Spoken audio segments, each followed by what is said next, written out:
Nag-adjourn sine Die ang third regular session ng 19th Congress ngayong gabi. Pero bago po yan, nagbigay ng valedictory speech ang mga graduating senator. Saksi si Raffy Tima. Madamdamin ng pamamaalam ng mga senador, nag-graduate na sa Senado sa huling araw ng sesyon ng 19th Congress ngayong araw. Si Senadora Nancy Binay na tumakbo at nanalong mayor ng Makati City, aminadong naging tampulan ng biro sa itsura at pananamit. Pero hindi raw siya nagpaapekto. Kinilala ang mga staff na 12 taon daw tumulong sa kanya para magampanan ng trabaho. I am glad that I have been able to call upon you. I am confident that from here on, you will continue to make a difference wherever you choose to serve. Si Senadora Cynthia Villar, naabot na rin ang term limit sa Senado. Nagpasalamat sa mga kapwa-senador. In this chamber, you fondly call me Mama Bear, a simple moniker, but one I took to heart. To be Mama Bear meant being fiercely protective, genuinely caring, and always dependable.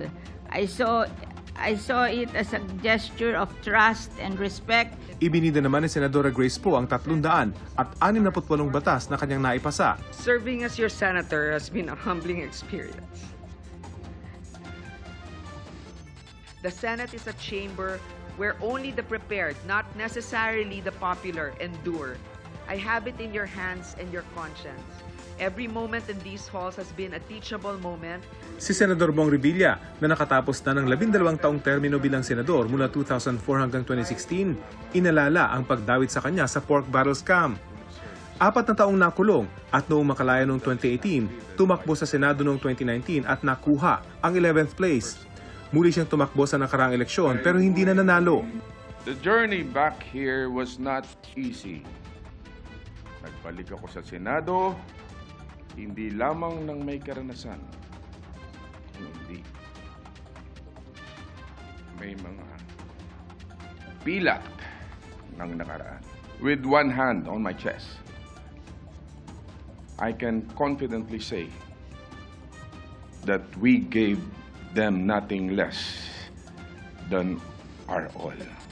Si Senador Coco Pimentel na naabot din ang 2-term 6 years limit. Marami daw natutunan sa 12 taon sa Senado.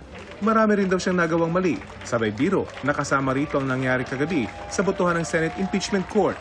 Paano nyo kami nautakan? Oh. Yes, paano nautakan ng majority ay minority? Tapos, actually may pagkakamali kami na present kaming dalawa. Kung absent yung isa, meron sana kaming parliamentary maneuver na nagawa. Pero hindi ko na muna i-detalye, ikwento lahat ito. Kasi ang bala ko isulat ito sa isang libro para naman merong pang bumili ng libro ko. Okay? Kasama sa hindi na makakabalik sa susunod na kongreso si Senador Francis Tolentino matapos matalo noong nakaraang eleksyon. Pero wala siya sa huling sesyon at nagpaabot na lang ng pasasalamat sa lahat ng kanyang nakatrabaho sa kanyang isang termino sa Senado.